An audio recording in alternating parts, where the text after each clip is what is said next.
Puji Tuhan, selamat malam Bapak Ibu Saudara. Kita berjumpa kembali malam hari ini dalam acara online discipleship. Kita bersyukur hari lepas hari kita tetap terus menggali firman. Walaupun ayatnya mungkin itu ada yang sama, yang diulang dan sebagainya. Tapi rema atau pengertiannya itu kadang-kadang berbeda ya. Dan setiap hari rahmat kasihnya selalu baru di dalam kehidupan kita semuanya. Ya, tanpa dirasa malam hari ini kita kembali untuk belajar dari materi ya pemuridan kita. Kita masuk dalam buku panduan, buku 5 ya.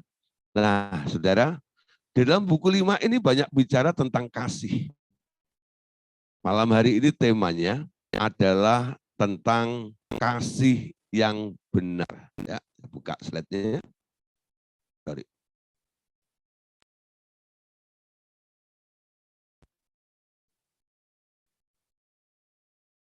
Oke. Ya. Kasih yang benar. Nah, saudara, kenapa temanya kasih yang benar? Karena ada yang tanya ya. Kenapa temanya kasih yang benar? Kalau gitu ada yang kasih yang salah ya. Lawan kata dari benar itu kan salah. Memang saudara, faktanya seperti itu. Kemurnian daripada kasih itu sekarang sudah mulai berubah. Ya. Bukan berarti kasihnya itu berubah, bukan. Orang yang menerapkan kasih itu kualitasnya tidak 100% seperti kapasitas daripada kasih itu sendiri. Kenapa? Karena manusia ya yang telah menerima kasih anugerah dari Bapa melalui Tuhan Yesus itu sekarang mereka terus kembali hidup untuk dirinya sendiri, menjadi manusia yang egosentris.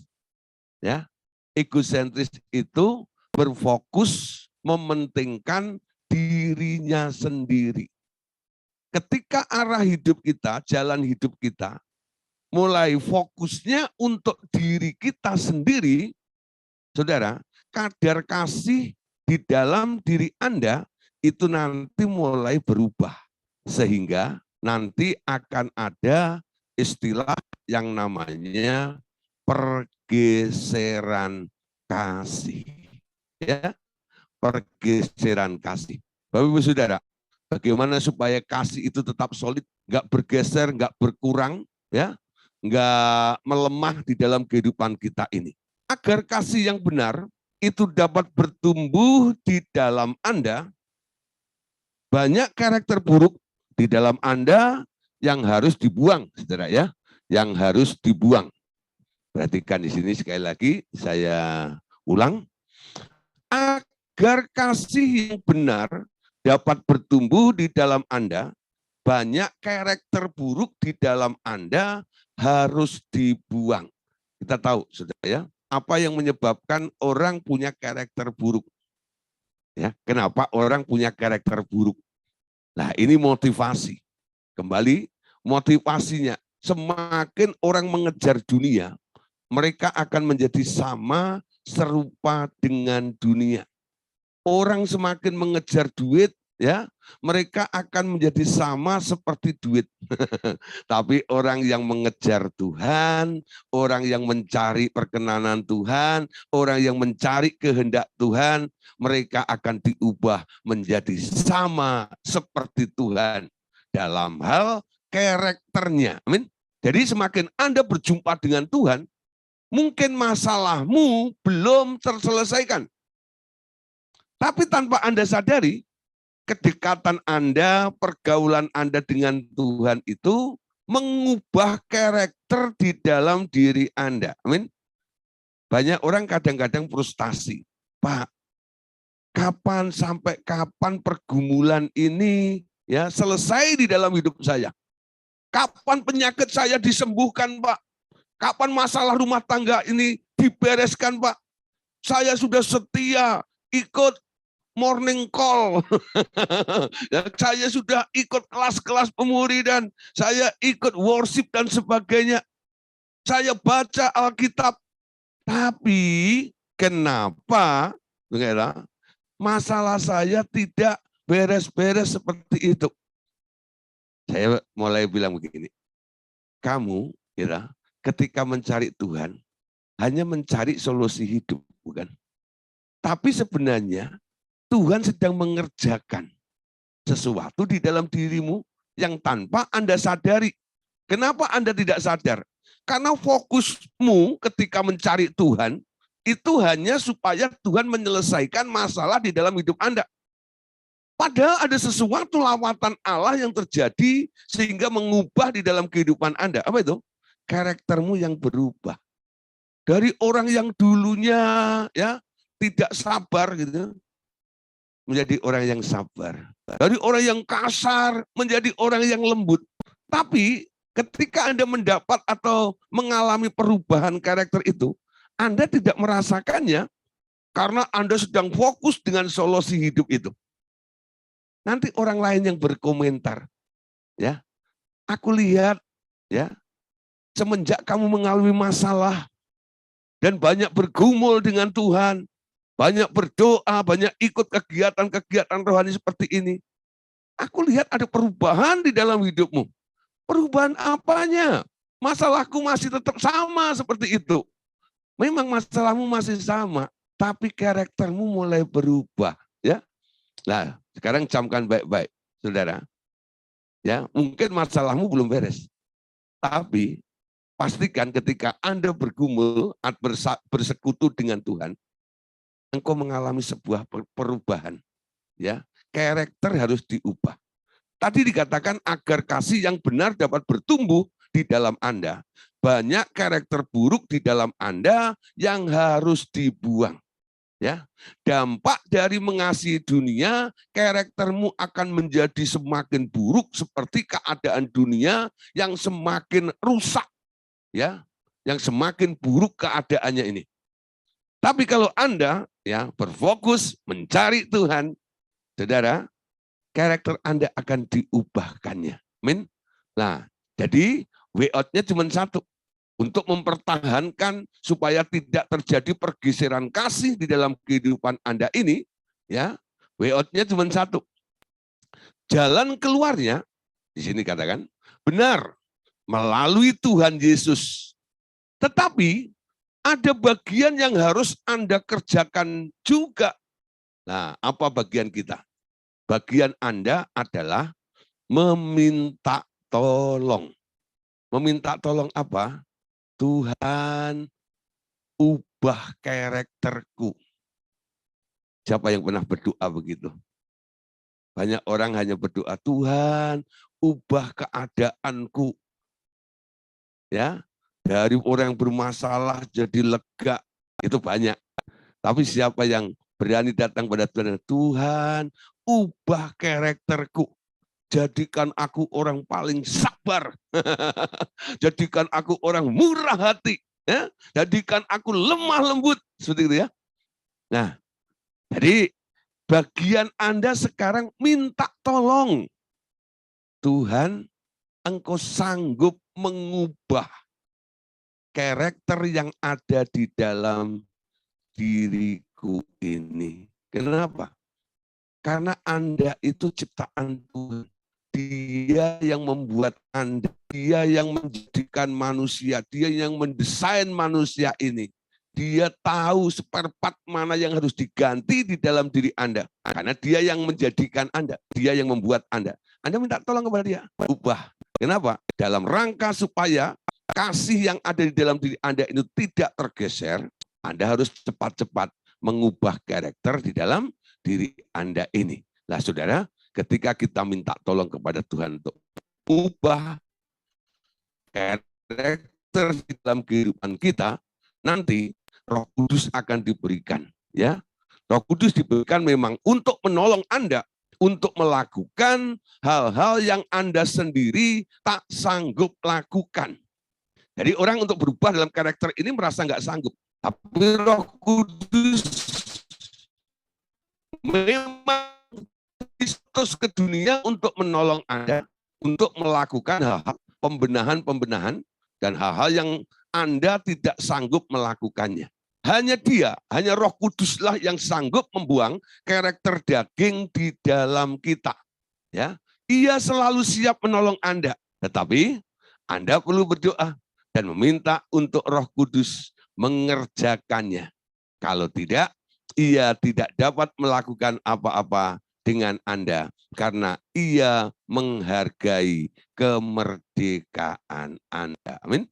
Jadi supaya Roh Kudus bisa intervensi dan melakukan perubahan di dalam kehidupan kita ini, Anda yang harus aktif untuk meminta tolong kepada Roh Kudus, lalu mulai menyerah kepada Roh Kudus. Ya, Roh Kudus, ambil alih semuanya. Kerjakan sesuatu yang terbaik menurut pemandanganmu, menurut rencanamu di dalam hidupku ini. Ketika Anda sudah mulai berkata seperti itu, sebenarnya Anda sedang mencabut hak kemerdekaan Anda. Sehingga Roh Kudus dengan leluasa, dengan mudah akan melakukan intervensi atau perubahan di dalam kehidupan Anda nantinya. Dia sanggup melakukannya. Karena memang dia yang sanggup. Manusia tak sanggup untuk mengubah dirinya atau mengubah karakternya. Ya, kalau ada kelompok-kelompok yang bermaksud untuk mengubah karakter, kadang-kadang mereka hanya melakukannya secara melatih saja, dilatih, saudara ya. Ada acara namanya pemberesan dan itu karakter-karakter ini harus dibentuk ulang. Di dalam Tuhan itu enggak ada pembentukan ulang. Yang ada adalah pergantian. Nanti Roh Kudus akan copot karaktermu yang lama ini dan dia akan buang yang lama, dia akan taruh karakter yang baru di dalam diri Anda. Ya, sehingga apa yang ada dalam diri Anda itu bukan barang bekas lama yang dipermak-permak, itu bukan. Tapi benar-benar sesuatu yang baru yang ditaruh di dalam diri Anda nantinya. Dan itu hanya Roh Kudus yang bisa dan sanggup melakukan di dalam kehidupan kita. Amin. Nah, saudara, berbeda dengan setan. Ya, kenapa? Yang biasa, setan itu biasa memaksakan keinginannya kepada manusia. Ya, karena manusia berada di bawah perbudakannya. Nah, saudara, ini bedanya Roh Kudus dengan roh jahat atau setan. Kalau setan, dianya suka maksa. Ya. Nah, Anda dikelabui, Anda ditipu, Anda dijerat. Nanti kalau sudah kejeblos di situ, lalu Anda mulai jadi ya bolanya si iblis ini digiring sama dia, ya. Nah, iblis itu sukanya begitu. Tapi Roh Kudus itu enggak pernah melanggar kemerdekaan di dalam kehidupan Anda. Ya, dia enggak pernah menyerobot hak Anda. Dia terus menghargai Anda.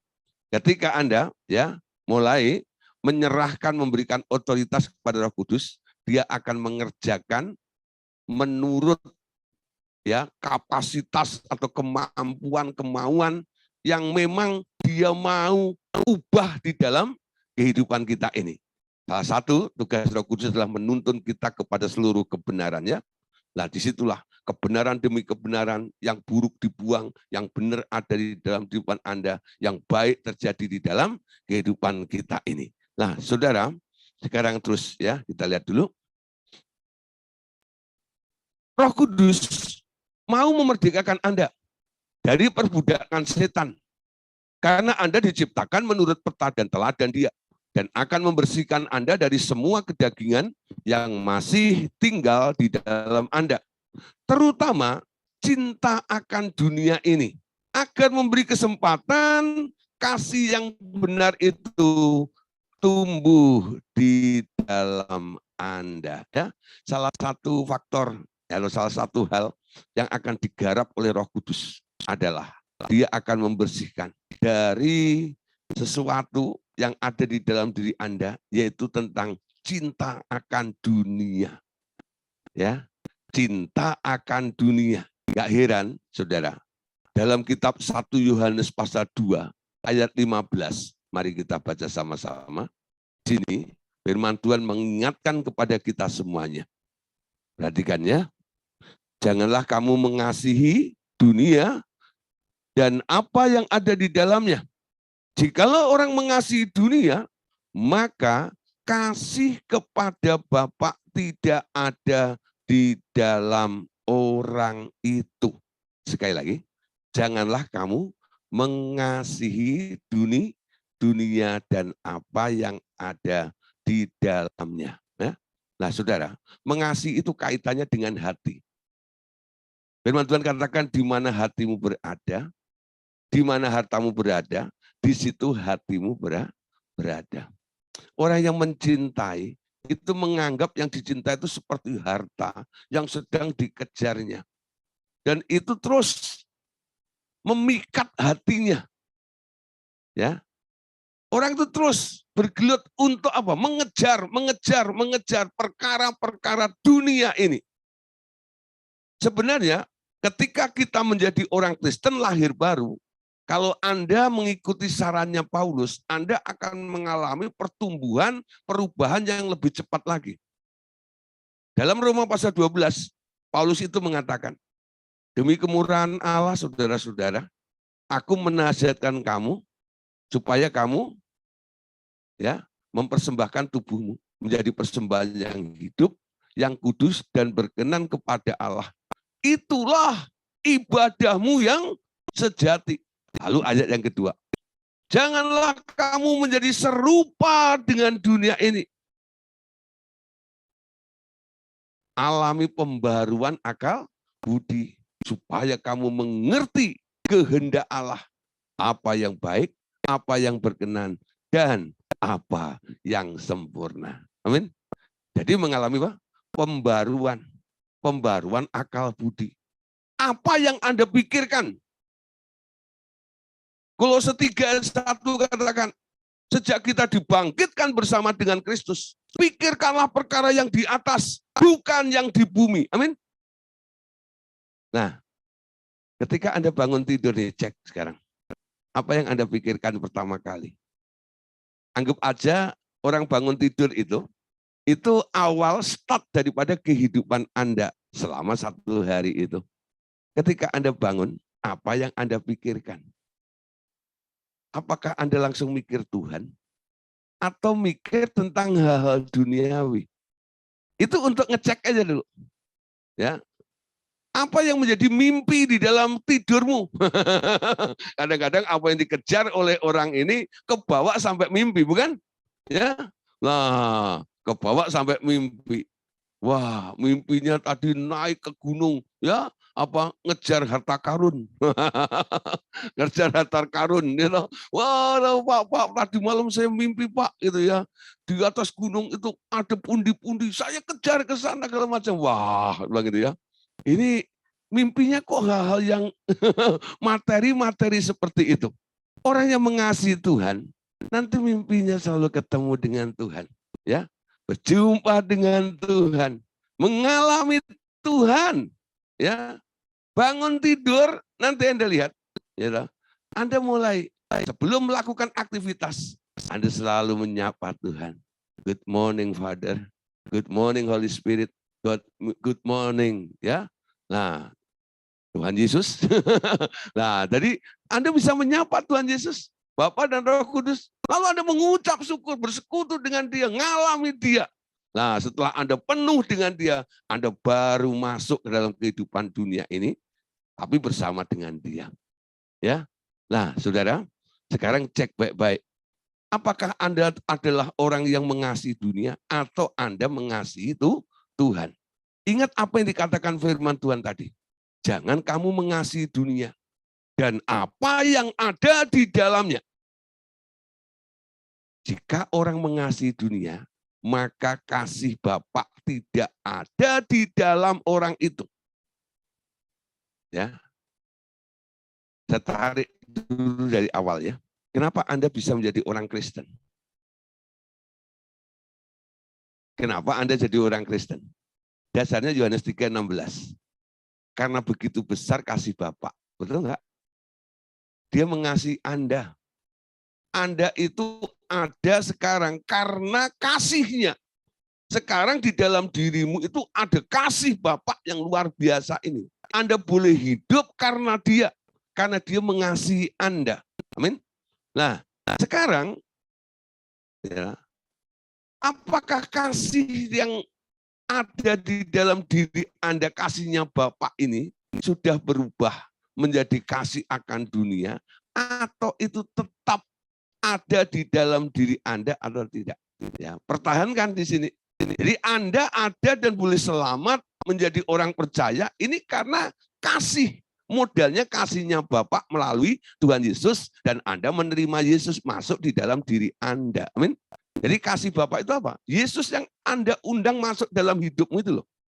Orang yang menerima Yesus, dia harus mengasihi Bapa. Karena apa? Isinya yang ada di dalam dirimu sekarang adalah Yesus. Yesus yang mengasihi Bapaknya. Amin. Jadi kita ini adalah orang-orang yang terbilang mengasihi Bapa. Nah, saudara, jangan sampai kasih yang utuh itu kurang atau tergeser karena Anda mulai mengasihi dunia. Amin. Nah, saudara, dunia dan segala isinya ini hanya sarana prasarana saja. Saya selalu bilang begini ya. Anda boleh menggunakannya, tapi jangan memilikinya. Ya, Anda boleh menggunakannya, tapi jangan memilikinya. Walaupun secara surat menyurat itu Anda punya, ya. Nah, saudara, baru rumah itu kan ada suratnya, aktenya, ya, sertifikatnya atas nama Anda.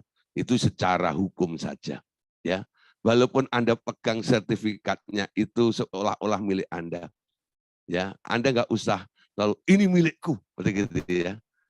Jangan, ya. Ini hanya kesempatan untuk menggunakan menjadi fasilitas.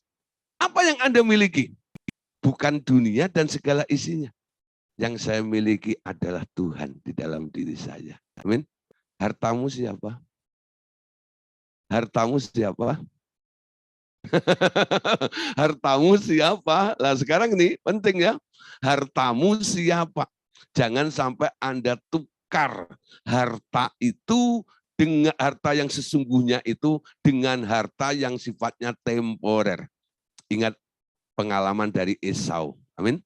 Esau itu sudah mendapatkan hak kesulungan, hak keselamatan. Demi semangkok sop kacang merah dia jual, enggak ya? Hak kesulungannya. Nah, kenapa? Karena dia mengasihi, dia pengen sop kacang merah itu. Sampai dia menghina, dia membuang apa yang lebih berarti daripada sop kacang merah itu. Allah itu paling berarti di dalam diri Anda. Ya, jadikan dia harta sesungguhnya di dalam hidup Anda. Saudara, kalau Anda dipercayakan untuk mengelola, untuk menggunakan harta-harta yang ada di dunia ini sebenarnya hanya buat simulator, ya, hanya buat latihan saja. Alkitab mengatakan, jikalau engkau setia dengan harta dunia ini, engkau akan mendapatkan harta yang sesungguhnya. Amin.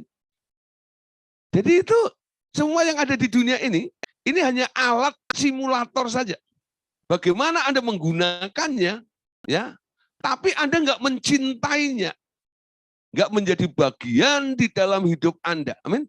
Bagian hidupmu yang Anda miliki bukan dunia dan segala isinya, tapi Yesus, Bapa dan Roh Kudus yang ada di dalam hatimu. Amin. Nah, saudara, mulai ya. Siapa yang menjadi prioritas dalam hidup Anda? Siapa yang Anda kasihi? Semua yang saya punya, semua yang ada di sekitar saya, ini hanya fasilitas saja. Amin. Tapi yang aku punyai adalah Allah di dalam diri saya. Amin. Roma 8 ayat yang ke-8. Roma 8 ayat 8. Mereka yang hidup dalam daging tidak mungkin berkenan kepada Allah. Ya, mereka yang hidup dalam daging tidak mungkin berkenan kepada Allah. Artinya apa, saudara? Ya, daging di sini bicara tentang keinginannya. Mereka yang hidup dalam keinginan daging tidak mungkin berkenan kepada Allah. Apa itu keinginan daging? Nah, daging itu pengennya yang enak, yang enak-enak. Amin. Ada Anda tahu ya, yang enak-enak itu yang bikin kolesterol. Yang enak-enak itu yang bikin kolesterol. Amin. Nah, yang enggak enak itu malah yang bikin sehat ya. Nah, daun pepaya itu ya, nah, pare. Itu yang pahit-pahit jamu itu ya. Nah, saudara, itu justru itu yang bikin tubuh Anda sehat. Nah, Anda makan yang enak-enak, segala macam tubuhmu rusak. Ya, kena kolesterol dan penyumbatan dan sebagainya. Nah, daging itu maunya enak. Selalu, ya. Jadi kalau Anda ikut Tuhan, Tuhan bilang apa? Pikulah kuk yang kupasang. Ya, belajar kepadaku. Jadi ketika Anda ikut Tuhan Yesus, ada sesuatu. Ya. Nah, yang harus Anda alami, tapi bukan sebuah kesenangan. Ya, bukan sebuah kesenangan. Kalau Anda mengejar happiness, saudara, Anda akan hidup di dalam daging.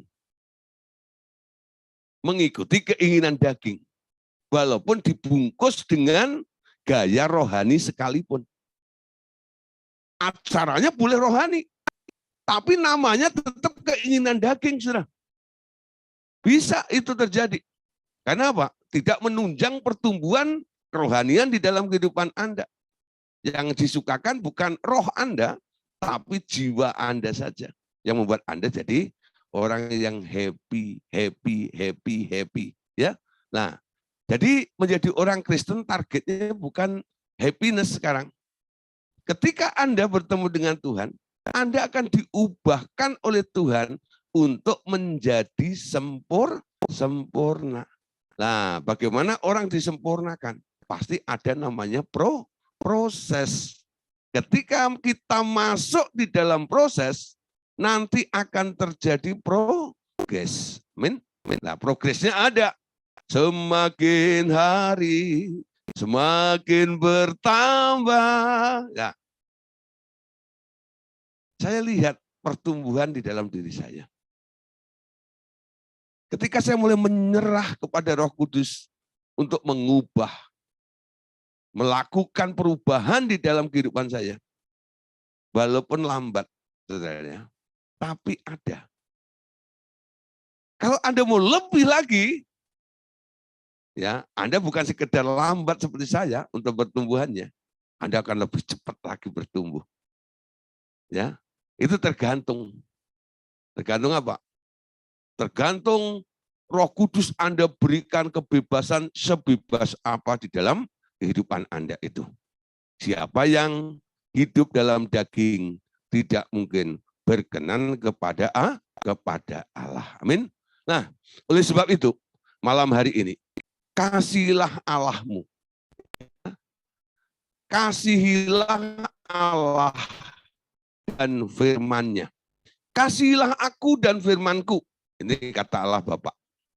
Aku mengirimkan roh anakku melalui perkataan-perkataan yang aku katakan kepadamu, lebih besar kasihmu kepada firman-Ku, lebih besar pula kasihmu terhadapku akan bertumbuh.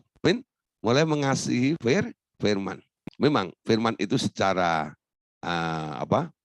kalau firman dalam kitab Yohanes katakan firman itu adalah Tuhan Yesus, ya. Tapi saudara, malam hari ini saya mau menarik dulu, ya. Siapa yang suka mencari firman? Siapa yang suka membaca Alkitab? Mereka yang terus menggali kebenaran-kebenaran di dalam firman Tuhan, ya. Ini akan meningkatkan kapasitas kasihmu kepada Bapa. Coba ya, orang yang rajin membaca Alkitab, nanti kasihnya kepada Bapak itu semakin hari semakin nyata seperti itu. Beda dengan orang yang tak pernah membaca Alkitab. Yang dibaca itu hanya koran, ya toh? Atau media-media medsos dan sebagainya. Jadi hanya mendapatkan informasi-informasi tentang ini, tentang itu, dan ini, dan itu gitu ya. Nah, saudara, nanti pertumbuhannya akan berbeda. Saya harapkan Bapak Saudara mulai mencintai firman. Amin. Mencintai firman. Ketika kita mengasihi firman, ya, firman itu nanti akan membawa Anda lebih dekat kepada Bapa, dan firman itu nanti akan memotivasi kita supaya kita lebih mengasihi Dia. Amin. Nah, saudara, lanjutnya. Hanya ada satu dasar untuk datang kepadaku. Ini katalah Bapak lagi ya. Hanya ada satu dasar untuk datang kepadaku, yaitu kasih. Kasihmu akan menarikmu mendekat kepadaku. Kasih adalah jaminan akan berkat. Kasih adalah jaminan akan kuasa. Kasih adalah jaminan akan kekuatan, ya. Dan kasih itu adalah wibawa dan kemuliaan yang berkelanjutan yang akan terjadi di dalam kehidupan kita semuanya, ya. Nah, Bapak Saudara, sekarang kita melihat di sini, ya. Hanya ada satu dasar untuk datang kepada Bapa, yaitu Anda harus punya kasih. Nanti, saudara, kasihmu itu akan menarik kita, ya, menarikmu untuk mendekat kepada Bapak itu. Amin. Nah, saudara, orang yang mengasihi Bapak, mereka semakin dekat dengan Dia. Dekat padamu, ya enggak? Semakin intim dengan Dia, semakin mengenal dengan Dia. Kenapa? Dia mengasihi, ya. Dia terbebas dari keinginan-keinginan yang bersifat dunia ini, lalu mulai mengubah keinginannya. Yang kuingini hanya Engkau, Tuhan. Itu yang membuat Anda semakin dekat dan semakin mengerti dan semakin mengalami Dia di dalam kehidupan Anda. Ya, pada umumnya orang datang kepadaku dan berharap aku mengerjakan banyak hal untuk mereka. Tadi sudah saya singgung nih, ya. Pada umumnya orang itu datang kepada Bapa atau kepada Tuhan hanya berharap supaya Tuhan itu mengerjakan banyak perkara, ya, untuk terjadi di dalam kehidupan mereka. Bapak katakan lagi, sedangkan mereka menaruh hati mereka kepada hal-hal yang bersifat kedagingan, ya. Aku muak dengan semua itu. Tetapi karena kasih itu lebih besar daripada apapun, maka aku tetap mencintai mereka. Bayangkan saudara ya, kalau Anda baca keterangan ini bagus sekali ya. Pada umumnya banyak orang itu datang kepada Tuhan hanya untuk urusan masalah kebutuhan daging tadi itu. Masalah-masalah dalam kehidupannya itu. Sebenarnya hati Bapak itu sebenarnya enak, ya. Sebenarnya dia sudah muak, ya, dengan doa-doa yang hanya berfokus, oh Tuhan tolong masalahku ini. Lihatlah betapa besarnya masalahku ini. Ya. Tolonglah Tuhan, gitu ya. Dan siapa itu teriak-teriak lagi tuh, ya, diintip dari jendela. Jendela surga. Oh, orang Cibubur dia. Oh, teriak-teriak itu. Ngapain teriak-teriak? Teriak lagi. Ya, nah. Nyodorin masalah terus setiap hari. Saudara, ya, masalah itu nggak akan ada habisnya dalam kehidupan kita selama Anda ada di muka bumi ini, ya. Tapi saudara, pertumbuhan itu yang harus diupayakan di dalam kehidupan Anda. Kita diberi kesempatan hidup, ada umur, ada waktu yang disediakan oleh Allah. Bukan untuk bergumul dengan masalahmu. Waktu yang disediakan, yang diberikan oleh Allah ini diberikan supaya Anda punya kesempatan untuk bertumbuh. Amin. Pastikan itu.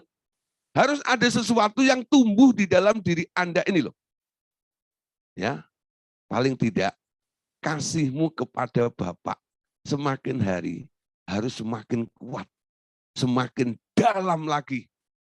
Pengenalanmu dengan dia juga sama seperti itu. Nah, saudara, jangan bikin Bapak itu tiap hari enek ya karena Anda lempar masalah terus dalam kehidupan kepada mereka gitu loh. Ya, kepada Bapak untuk masalahmu itu. Ya. Memang kita berhak untuk minta tolong pada dia dalam masalah-masalah ini. Tapi setiap datang jangan hanya melulu fokusnya untuk itu tok itu. Dia mau Anda datang mempersembahkan hidupmu, lalu dia mau mengubah hidupmu. Orang-orang yang mau diubahkan itulah yang menyukakan hatinya Bapak. Amin. Tuhan lebih suka melihat orang berubah daripada orang keluar dari masalah. Ya, berarti kan ya, Tuhan lebih suka orang berubah karakternya, bertumbuh di dalam kasihnya, semakin mengasihi dia, daripada dia melihat orang keluar dari masalah. Kadang-kadang Tuhan izinkan. Masalah itu tak pernah selesai di dalam kehidupan Anda. Kadang-kadang saudara, memang masalah itu membuat orang untuk mencari Tuhan. Betul nggak? Kalau orang nggak punya masalah, dia nggak datang pada Tuhan. Makanya Tuhan kadang-kadang izinkan masalah terjadi di dalam kehidupan Anda. Supaya Anda cari Tuhan, bukan? Ya, supaya orang cari Tuhan. Kalau nggak punya masalah, ya keluyuran ke mall, ya, Taman Anggrek, ya, ke CP, gitu, nyari Bu Yuni sono, ya, ya, lah, saudara, keluyuran kemana-mana gitu. Tapi ketika dapat masalah gitu, boleh cari nomor teleponnya para hamba-hamba Tuhan, gitu ya lah. Nomor teleponnya Pak Gideon berapa? Gitu ya. Tanya, Bu Yuni, nomor teleponnya Pak Gideon berapa? Kenapa? Saya lagi punya masalah. Tapi ketika nggak punya masalah itu, buru-buru menyapa. Ketemu di jalan aja pura-pura nggak kenal. Di sini nggak ada tiganya.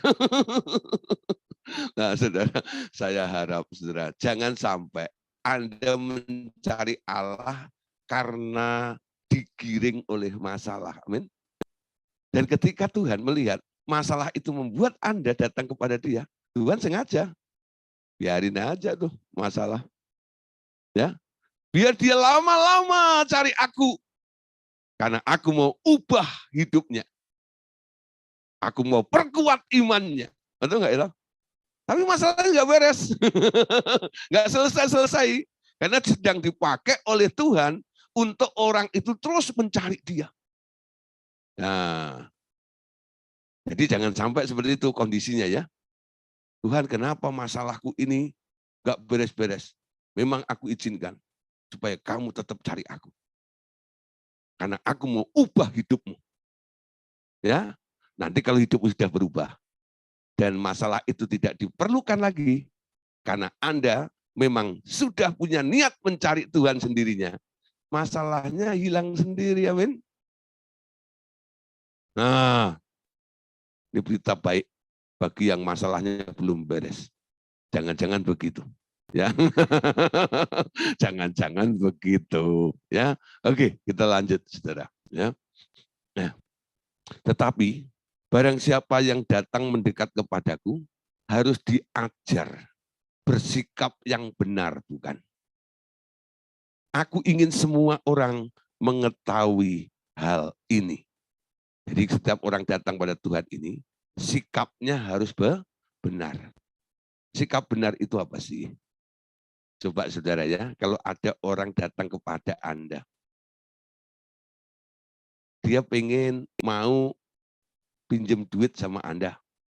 Oh gitu ya.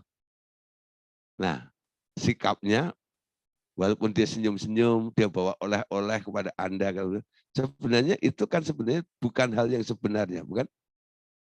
Ada udang di balik batu. Ya, apalagi kalau orang itu memang berniat mau mau menipu Anda, ya. Bisa juga nih, datangnya dengan sopan kelihatannya. Tapi bukan kebenaran. Dia nggak benar-benar datang untuk bersahabat dengan Anda, tidak. Nah, dia hanya ingin memanipulasi untuk menipu Anda saja. Bagaimana dengan Anda ketika datang kepada Tuhan?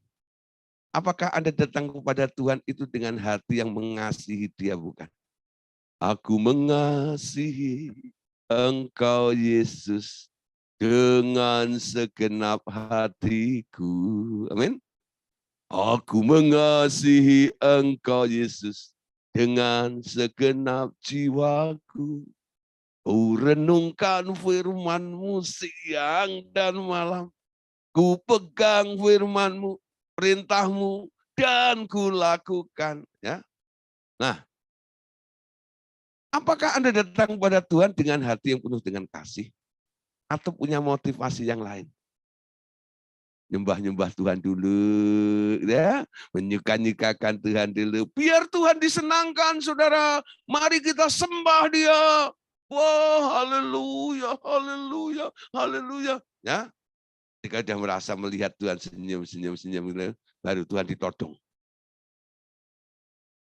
Ya, lalu nodong Tuhan. Berikan saya ini, berikan saya ini, berikan saya ini. Jadi di balik penyembahan, di balik doa-doanya tadi, ya. Jadi senangkan Tuhan dulu. Nanti kalau Tuhan senang, kita minta kan dikasih. Loh, apakah Tuhan itu modelnya seperti itu? Harus diseneng-senengin dulu, baru nanti ngasih Anda gitu. Ya enggak. Betul enggak? Itu kan gaya pikiran Anda.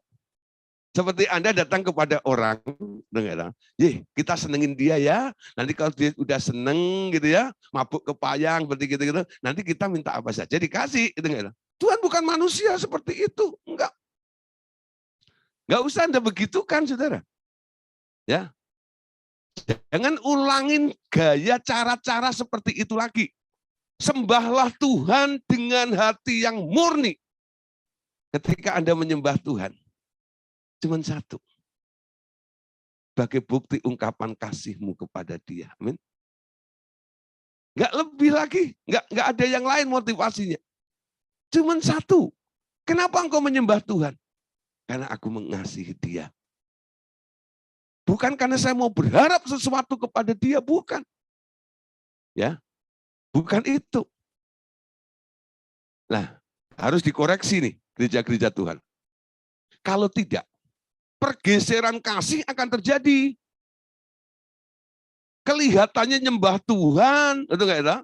Tapi sebenarnya bukan mengasihi Tuhan. Dia mau memanfaatkan Tuhan, disenangkan Tuhan lebih dahulu, dan nanti baru dirampok Tuhannya. Ya, nggak boleh lagi diteruskan seperti ini. Buang motivasimu yang buruk-buruk itu.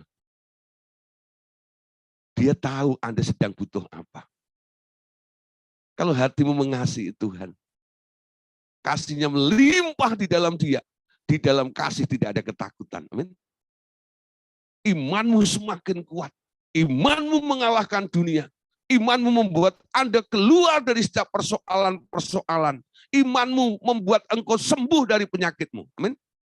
Nah, bukan Anda merayu-rayu Tuhan lagi, bukan.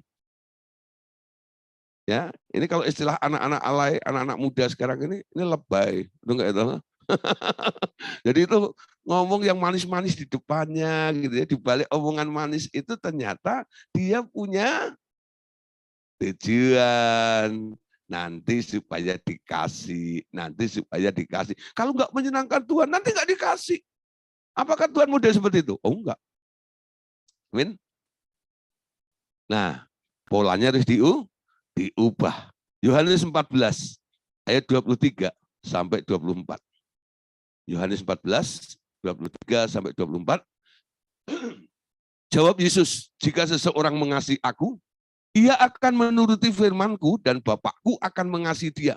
Dan kami akan datang kepadanya dan tinggal bersama dengan dia. Siapa saja yang tidak mengasihi aku, ia tidak menuruti firman-Ku. Dan firman yang kamu dengar itu bukanlah dari aku, melainkan dari Bapa yang mengutus aku. Ya, sekali lagi, jawab Yesus, jika seseorang mengasihi aku, ia akan menuruti firman-Ku. Dan Bapakku akan mengasihi, dan dia dan kami akan datang kepadanya dan tinggal bersama-sama dengan dia. Siapa saja yang tidak mengasihi aku, ia tidak menuruti firman-Ku, dan firman yang kamu dengar itu bukanlah dari aku, melainkan dari Bapa yang mengutus aku. Ya, nah saudara, ketika Tuhan Yesus mengajar murid-muridnya, Tuhan Yesus membawa murid-muridnya untuk melekat kepada Bapaknya. Firman yang aku sampaikan ini bukan dari aku, tapi dari Bapa yang mengutus aku. Jadi jikalau kamu mengasihi aku, ya, kamu akan menuruti firman-Ku. Nanti kalau kamu menuruti firman itu, Bapa yang mengasihi aku ini akan mengasihi kamu juga. Dan dia akan tinggal di dalam kamu. Amin. Nah saudara, ketika kasih Bapa itu melimpah di dalam kehidupan kita, kasih Bapa itu seperti samudera raya yang luas sekali. Ya. Nah, ketika kasihnya mengalir di dalam kehidupan Anda, kasih itu akan menutup segala sesuatu. Amin. Nah, maksudnya apa? 1 Petrus pasal 4 ayat 8. Kita baca. 1 Petrus 4 ayat yang ke-8. Tetapi yang terutama, kasihilah sungguh-sungguh seorang akan yang lain. Sebab kasih menutupi banyak sekali dosa. Ya. Nah, saudara, Bapakmu di surga itu, dia nggak melihat apa yang terjadi dalam kehidupan Anda yang salah, yang buruk, dan sebagainya. Ketika dia mengasihi Anda, dia lihat memang aku, ya, Bapak itu mau, dia sangat mengasihi, dia suka dengan Anda. Dia tutup semuanya, semua kesalahan-kesalahan, termasuk dosa itu. Itu sifatnya kasih. Kasih itu menutup segala sesuatu dan menutup banyak dosa, menyelesaikan banyak perkara. Orang yang tinggal di dalam kasih, ya, dia akan lebih cepat bisa mengampuni, lebih cepat bisa memaafkan. Kenapa? Kasihnya banyak. Ada beberapa orang yang bisa mengampuni. Pak, nggak bisa, sakitnya tuh di sini. Aku nggak sanggup untuk mengampuni. Oke, karena kamu nggak punya kasih. Kalau kamu punya kasih, kamu bisa, ya, memandang orang yang bersalah di depan kamu, yang telah melukai, menyakitimu itu, seolah-olah dia tak pernah berbuat jahat kepadamu. Itu hatinya Bapak seperti itu. Ya, sejak manusia jatuh dalam dosa, yang dibuatnya selalu jahat. Allah pernah muak zamannya Nuh. Aku akan membinasakan manusia itu karena semua yang dipikirkannya jahat sekali. Jadi manusia itu selalu berulah seperti itu di hadapan Allah yang menciptakan dia. Ya, tapi ketika Bapak ini mengasihi mereka, mengutus anaknya datang ke dalam dunia ini, apa yang dipikirkan, apa yang dibayangkan Bapak tentang manusia ini? Kalau dia lihat kesalahannya, dia mungkin mengurungkannya. Walaupun Anda salah begitu luar biasa, kasih itu menutupi banyak dosa. Sehingga Bapak nggak perlu syarat dulu. Aku mau mengirimkan anakku kalau kamu sudah baik-baik ya. Enggak ya. Dia mengasihi Anda ketika Anda masih berdosa. Amin. Ketika Anda masih berdosa. Itu kualitas, kapasitas kasihnya seperti itu. Mengasihi ketika orang itu belum berubah. Nah, pergeseran kasih terjadi. Ya aku bisa mengasihi kalau kamu berubahlah. Kasih yang sejati, kasih yang sebenarnya, dia tetap mengasihi walaupun orang itu belum berubah. Betul? Ya, itu yang terjadi. Itu yang dipraktekkan oleh Tuhan Yesus ketika di depannya, ya, dihadapkan perempuan yang ketangkap basah karena berzina itu, ya. Nah, ahli Taurat, orang Farisi berkata kepada Tuhan Yesus, menurut hukum kami, orang begini ini harus dirajam batu, ya, dilenyapkan dari bumi ini. Menurut kamu gimana? Hukum kasihnya apa? Ya, hukum kasihnya apa? Nah, Yesus mengasihi perempuan yang berzina itu. Dalam kasih bisa memisahkan antara dosa dan orangnya. Kita nggak kompromi dengan dosanya, tapi kita mengasihi orangnya. Amin. Cara melihat seperti itu. Nah, sekarang banyak orang memandang orang bersalah, dosa plus orangnya itu disatukan. Karena kamu berbuat dosa,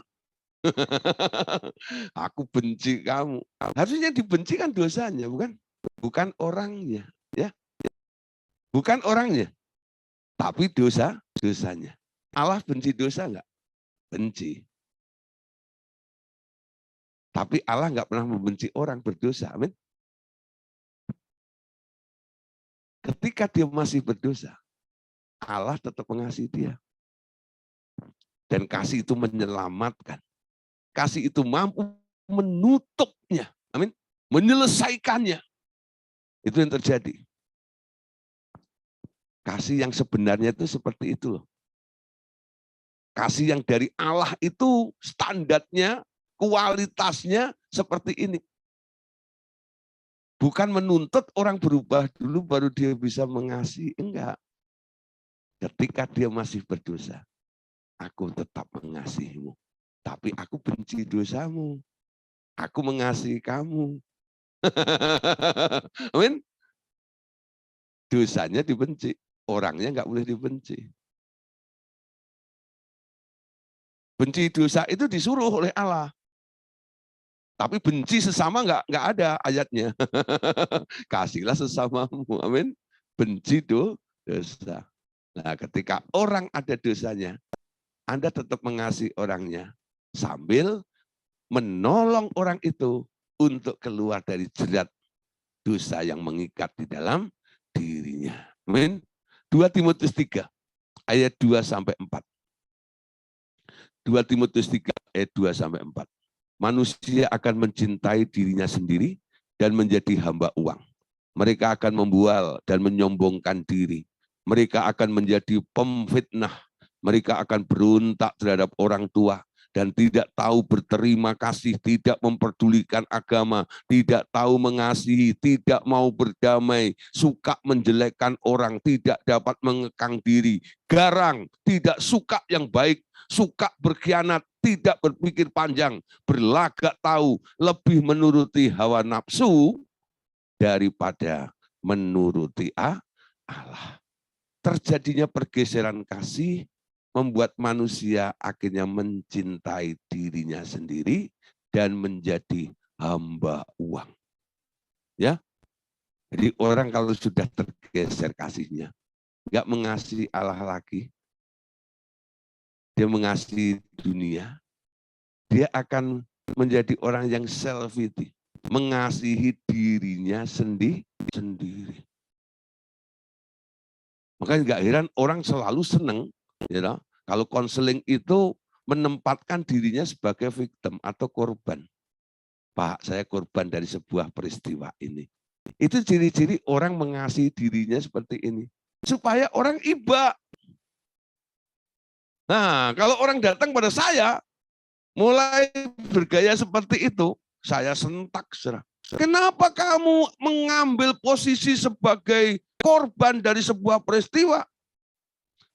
Keluar dari daerah itu. Itu bukan tempatmu. Karena Yesus sudah mati, dia sudah berkorban untukmu. Kamu nggak boleh jadi korban kedua. Kamu adalah orang-orang yang punya nasib lebih daripada pemenang. Mulai berpikir jelas. Ya, jangan mengasihi diri sendiri, kasih Tuhan Allahmu. Amin. Ketika engkau mengasihi Tuhan, imanmu bangkit. Ya, jangan terus nyanyinya, oh betapa malang nasibku. Hanya gitu. Ketika ditinggal. Itu lagu-lagu dunia begitu loh. Jangan dinyanyikan seperti itu. Ya, pengharapanku hanya Yesus saja, men. Nah, Anda punya pengharapan. Anjing yang hidup lebih baik daripada singa yang mati. Firman Tuhan katakan, ya. Nah, jadi Anda harus melakukan seperti ini, terobosan seperti ini. Jadi jangan menempatkan diri Anda sebagai victim dengan menjadi orang yang mengasihi diri sendiri. Ketika engkau mencintai dirimu sendiri, Anda akan menjadi hamba uang, ya. Nah, terus dosa ini akan bertambah terus, ya. Akan menjadi pembual, orang yang sombong, menjadi pemfitnah, pemberontak, ya, tidak tahu berterima kasih, nggak peduli dengan sesama, nggak peduli dengan agama, menjelekkan orang-orang lain di sekitar kita, berkhianat, ya, menuruti hawa nafsu dan berlagak tahu dan menentang Allah dan sebagainya. Ya, karena apa? Kasihnya mulai tergeser. Amin. Nah, saudara, sekarang kita harus tetap mempertahankan nilai kasih itu di dalam kehidupan kita. Kegagalan untuk mengerti prinsip dasar ini sebenarnya berasal dari sebuah ketakutan akan kekurangan hal-hal yang mereka perlukan untuk hidup di bumi ini. Mereka selalu berhubungan dengan kesulitan keuangan. Mereka setiap saat ingin melihat bukti di daerah ini. Semakin mereka membutuhkannya, semakin sulit mereka mendapatkan uang. Ya, nah saudara. Jadi orang-orang seperti ini nanti akan terus berkutat di daerah itu terus. Hidup yang didasarkan oleh karena ketakutan akan kekurangan hal-hal yang dia butuhkan, ya, dia akan terus muter di daerah itu terus itu, ya. Ini bukti, ya, bahwa orang-orang ini, ya, ketakutan ini tidak ada di dalam kasih sebenarnya. Alkitab mengatakan di dalam kasih tidak ada ketakutan, bukan? Kalau engkau mengasihi Tuhan, nanti tidak ada rasa takut tentang masa depanmu. Kebutuhan ada? Ada. Ya, saya alami dalam hidup saya. Saya hamba Tuhan. Ya, saya nggak punya pekerjaan. Ya, nah, saya nggak kerja sekuler. Saya hanya berharap pada Tuhan. Tuhan memelihara saya. Ada kebutuhan. Oh banyak, saudara. Karena saya punya keluarga, saya punya anak, ya, dan sebagainya. Semuanya butuh namanya uang, ya, biaya dan sebagainya. Nah, saudara, ketika ketakutan itu muncul karena adanya sebuah kebutuhan, kekhawatiran itu muncul ketika adanya sebuah kebutuhan yang terjadi di dalam kehidupan saya. Apa yang saya lakukan? Dulu saya ikutin arusnya. Ketika kekhawatiran itu datang menerpa saya ikut jadi orang khawatir. Ya, ketika ketakutan itu menerpa kehidupan rumah tangga saya ikut jadi orang yang takut. Ketika kecemasan itu terjadi di dalam kehidupan saya menjadi orang yang cemas. Kenapa? Ya itu arusnya datang seperti itu. Dan semua orang melihat saya takut, melihat saya cemas, melihat saya khawatir, karena melihat keadaan saya sedang membutuhkan sesuatu. Orang nggak menyalahkan saya. Orang bilang, kalau gua ngalami seperti lu, gua juga akan merasa seperti itu juga. Jadi dianggap normal. Yalah, ketika masalah datang, ketakutan menerpa Anda jadi orang takut, yalah, kekhawatiran menimpa Anda jadi orang yang khawatir, kecemasan terjadi dalam diri Anda jadi orang cemas, itu dianggap normal. Tapi kalau orang mempunyai kasih, beda, saudara. Ya, kalau orang mengasihi Tuhan, dia beda. Ketika masalah itu menerpa, di dalam kehidupan Anda. Anda jangan ikut jadi orang takut. Jangan tak khawatir. Tingkatkan kasihmu kepada Tuhan. Semakin melekat kepada Dia. Tuhan, aku tahu Engkau sanggup. Allahku sanggup memenuhi setiap kebutuhanku menurut kekayaannya di dalam Kristus Yesus. Itu ayat pegangan saya. Allahku sanggup memenuhi kebutuhanku. Saya mengasihi. Saya mengasihi Dia yang sanggup untuk memenuhi kebutuhanku ini. Dan itu tidak seperti membalik tangan dengan mudah ketika keadaan itu terjadi. Tapi karena saya hafal firman, tahu ayat-ayat firman, ada beberapa firman yang meneguhkan saya lagi. Dalam Matius pasal 6. Jangan kamu khawatir. Enggak, di situ ada satu ayat mengatakan, apakah dengan kekhawatiranmu, engkau dapat menambah sehasta di dalam hidupmu?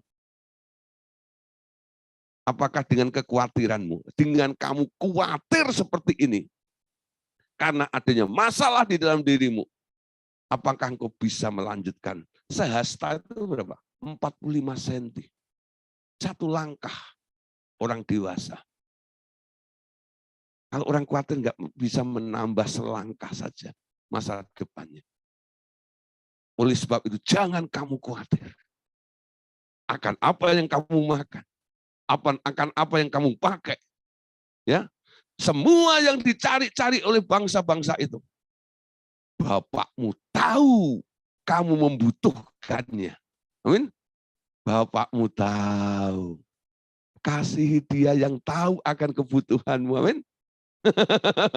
Nah, ketika kasih Bapak itu melimpah di dalam diri saya, kasih itu menutup segala sesuatu, menyelesaikan masalahnya, dan di dalam kasih itu tidak ada ketakutan, tidak ada khawatir.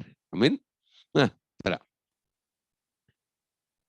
rahasia ini di dalam hal keuangan ini adalah jika seorang menginginkan sesuatu di bumi, melebihi apapun, semakin banyak keringat yang mereka harus hasilkan untuk itu.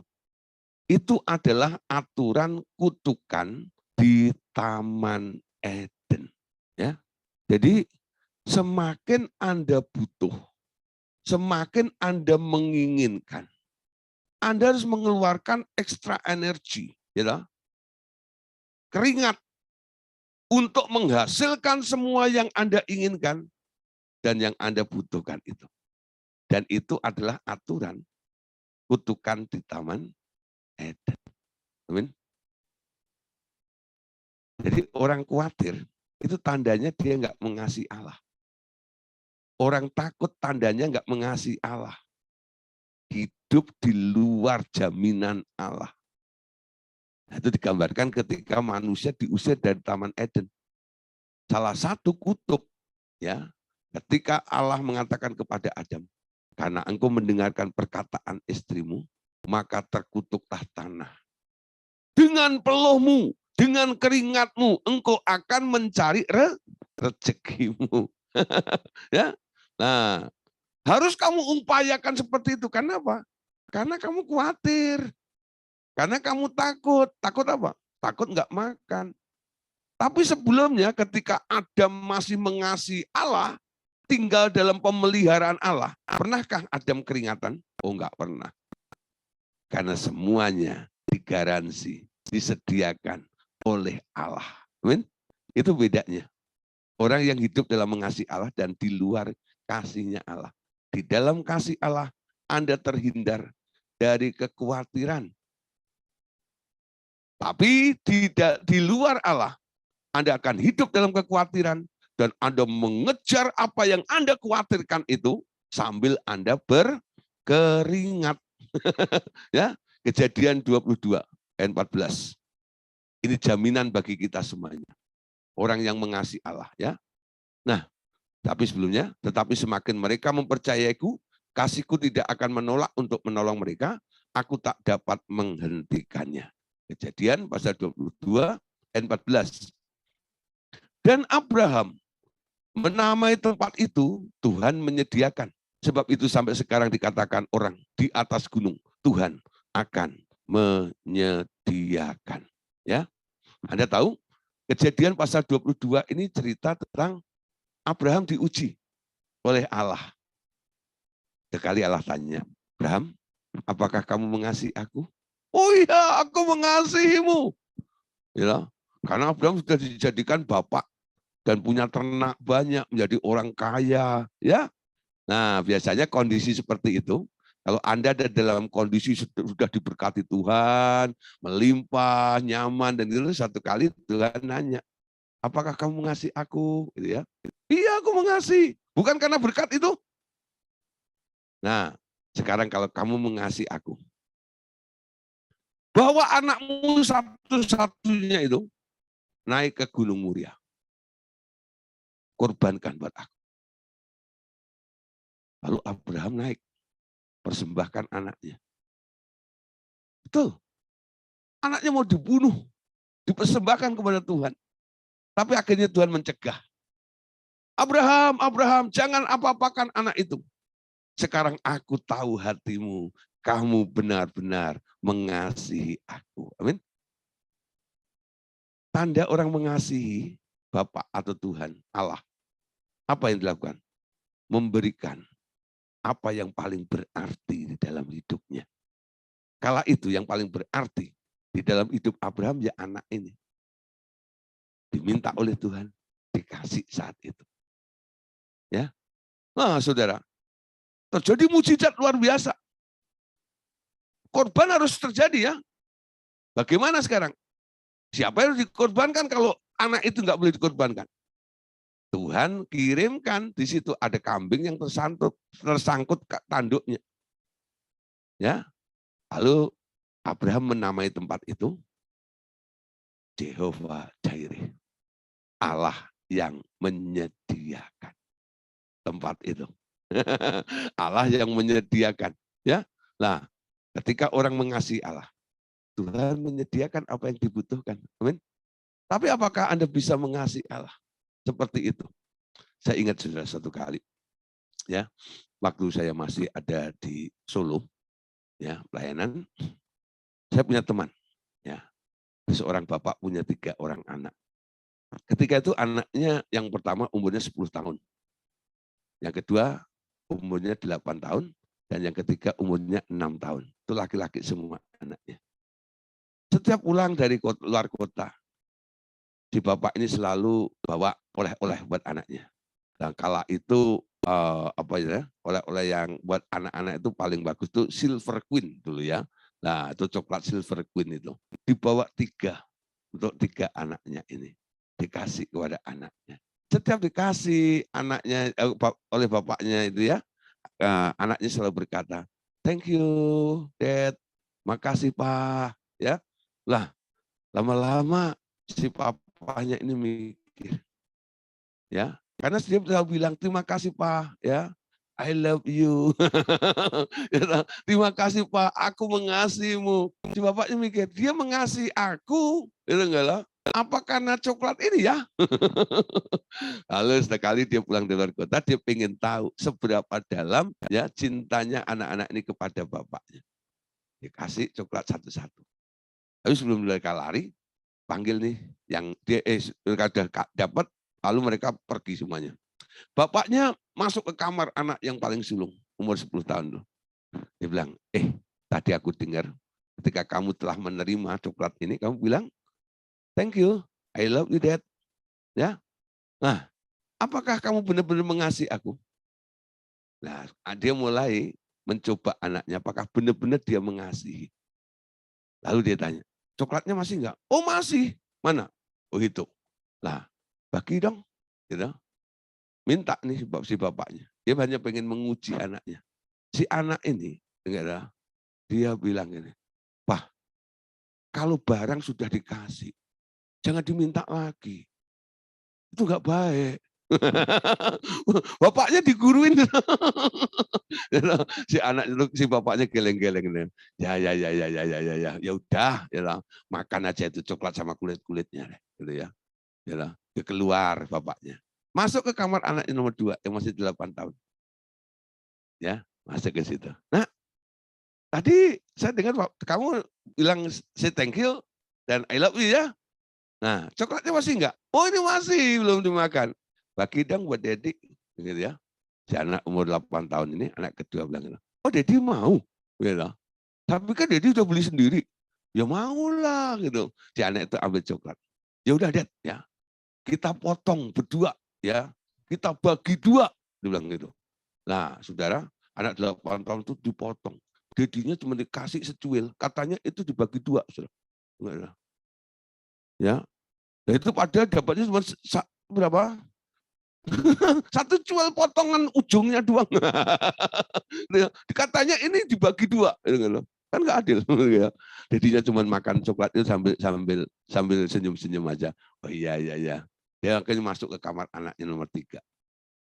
Ya. Nah, coklatnya masih ada, masih. Bagi dong. Si anak ini, oh Dedi mau. Ini Dad, buat kamu semua. Dad, buat kamu semua, bilang gitu. Lah, saudara, dari 3 gambaran ini, ya, ketika saya dengar cerita dari teman saya ini, saya lalu teringat cerita tentang Abraham ini. Dari 3 anak ini, kira-kira contoh yang baik yang mana nih? Anak nomor 1, anak nomor 2, atau anak nomor 3? Kalau Anda bandingkan dengan diri Anda, kira-kira Anda menjadi anak nomor berapa? Ya, ketika Tuhan bilang, berikan yang terbaik yang engkau miliki kepadaku. Ya, bukankah ini darimu Tuhan? Kenapa engkau minta lagi? Nah, itu anak nomor 1. Ya Tuhan setengah-setengah aja ya. Padahal enggak setengah. Apakah Anda kuberikan semuanya? Kuberikan hatiku dan jiwaku. Semuanya bagimu. Amin. Nah, memberikan hati kepada Tuhan. Segenap. Dan itu tertulis, jikalau kamu mengasihi aku dengan segenap hatimu, dengan segenap akal budimu, dengan segenap kekuatanmu. Amin. Segenap mengasihi Tuhan. Nah, ketika Anda melakukan dengan segenap, apa yang terjadi? Di dalam kasih ada penyediaan. Dia akan muncul sebagai Jehovah Jireh. Amin. Mau mengalami mujizat Tuhan? Cuma satu. Jangan gedor-gedor pintu surga. Jangan dobrak pintu surga. Tingkatkan kualitas kasihmu kepada Tuhan. Semakin engkau mengasihi, dia akan muncul sebagai Jehovah Jireh di dalam hidup Anda. Seperti Abraham. Amin. Kelihatannya Anda habis-habisan loh. Ya, korbankan anaknya itu. Tapi di situ Allah bilang, Abraham, aku tahu sekarang kamu mengasihi aku. Mbak, tahu-tahu ada kambing. Enggak lah. Loh, ketika Anda mengasihi Tuhan, Anda lihat mujizat terjadi dalam hidup Anda. Bukan Anda minta mujizat lagi. Tingkatkan kasihmu. Jaga motivasinya. Jangan sampai tergeser kasih itu. Amin. Jangan rusak kualitas kasih itu. Karena kebutuhan di dalam hidup Anda. Fokus dengan dia. Semakin hari. Amin. Nah, Mazmur 5 ayat 13. Mazmur 5 ayat 13. Sebab engkaulah yang memberkati orang benar. Ya, Tuhan, engkau memagari dia dengan anugerahmu. Seperti perisai. Mazmur 34 ayat 10. Takutlah akan Tuhan, hai orang-orangnya yang kudus, sebab tidak berkekurangan orang yang takut akan dia. Amin. Nah, Yohanes 15 ayat 9. Ini ayatnya lagi. Seperti Bapa telah mengasihi aku, demikianlah juga aku telah mengasihi kamu. Tinggallah di dalam kasihku itu. Jikalau kamu menuruti perintahku, kamu akan tinggal di dalam kasihku. Seperti aku menuruti perintah Bapakku dan tinggal di dalam kasihnya. Amin. Tinggal di dalam kasihnya. Dengan mengikuti apa yang dia mau. Ya, terjadi dalam kehidupan kita. Nah, ayat terakhir untuk malam hari ini. 1 Korintus 6 ayat 10. Pencuri, orang tamak, pemabuk, pemfitnah, dan penipu tidak akan mendapat bagian dalam kerajaan Allah. Nah, saudara, salah satu daripada hal yang membuat orang tidak masuk dalam kerajaan Allah adalah orang yang tamak. Tamak itu apa? Mengingini sesuatu yang lebih dari apa yang dia butuhkan. Ya, tamak. Terus kurang terus gitu loh. Dunia ini dengan segala isinya kalau Anda ambil, nggak pernah memuaskan Anda. Pastikan hanya satu yang bisa memuaskan Anda. Yesus di dalam hidup Anda. Kasihmu kepada dia membuat Anda jadi puas. Amin. Oke, puji Tuhan. Malam hari ini kita sampai di sini dulu. Besok kita akan lanjutkan tentang motivasi dari kasih. Ya, pastikan Bapak Ibu Saudara bergabung dan hadir kembali. Tuhan Yesus memberkati kita semuanya. Amin.